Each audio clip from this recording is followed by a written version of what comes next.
Salom köpchilik. Bugun men nurg'unlagan pinslarimning kuchli ta'liga asosan oilada tayyorlashga qulaylik bo'lgan pilt quymoqning darsini elib keldim. Xullas sizlardan o'rgatish mendan. Qani, ketdik.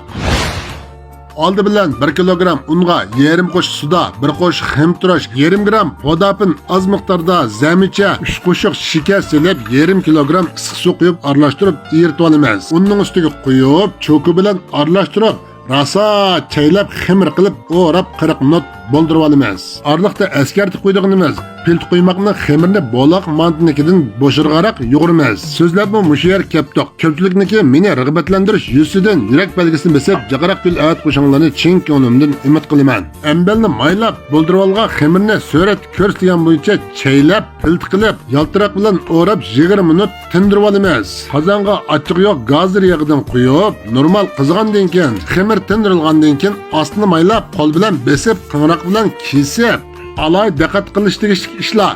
Xemirni ishlab bitirgandirishga bo'lmaydi. Kesib olgan xemirni ikkini birlashtirib, cho'k bilan besib, yimlashtirib, pilt qo'ymoq sasam o'xshimidi deb uchirgan do'stlarimiz. Agar mehringizni singdirib, surat ko'rsatilgan bo'yicha tayyorlang. Qozondagi yog' normal qizg'andan keyin pilt qo'ymoqni bir taldan ayirib silib, cho'ki bilan to'xtamay aralashtirib, so'g'atib pishirib tayyorlasak bo'ladi. Har bir filmni ishlash uchun taom tayyorlash, surat ilish, kesib ulash uchun oz degandimi yarim kun vaqtim ketadi. Hürmet yüzüden menke Osmancan Zakir'ne yürek berip koşulup köplegen dostlarga tarq tuşunlarını ümit kılıman.